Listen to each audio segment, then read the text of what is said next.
Patient या फिर heat stroke के जो है स्लाइट सिम्टम भी है, उसकी बॉडी हीट कर गई है, तो वो बोलेगा बहुत ज़्यादा मुझे हेडेक है सीवियर, और ऐसा लगता है कि थ्रॉबिंग सेंसेशन है, जैसे कि डब डब डब डब ऐसे कुछ ना कुछ हेड में हो रहा है, और बहुत ज़्यादा हीट जो है हेड की तरफ जाएगी, हॉट रहेगा जो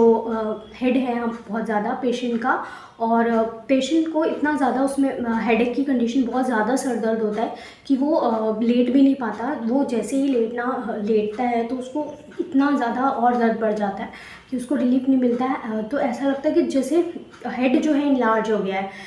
इस तरीके की कंडीशन होती है। स्कैल्प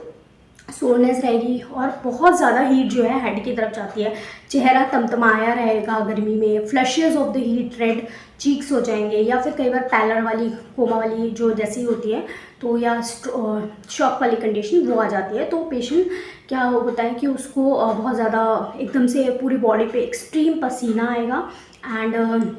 पसीने के बाद जो है पेशेंट ऐसा लगेगा उसको फेंटनेस जैसी फीलिंग होगी, तो वो भी होती है। तो मेनली अगर हेडेक है एसोसिएटेड, अगर बहुत से लोग बोलते हैं कि मेरा काम ऐसा है, या बहुत सी फीमेल्स होती हैं कि नॉट ओनली सन एक्सपोजर से कंप्लेंट कि जो स्टोव पे काम करने के बाद, जैसे घर में खाना बना रहे हैं, लॉन्ग टाइम खड़े हुए हैं, गैस का जो एक्सपोजर है हीट का वो बहुत ज़्यादा है, तो उसकी वजह से हेडेक हो गया है, या फिर डिजीनेस चक्कर से आ रहे हैं, तो उसमें इफेक्टिव होती है। साथ के साथ नॉट ओनली दिस की हेडेक में अगर उस जो हीट लग रही है उसकी वजह से पेशेंट बोलता है कि उस दौरान मुझे गर्मियों में जब मैं गैस पे काम करती हूँ तो मुझे हेडेक रहता है और बहुत ज़्यादा, और गर्मी सीज़न में ज़्यादा रहता है, और कंप्लेन करते हैं कि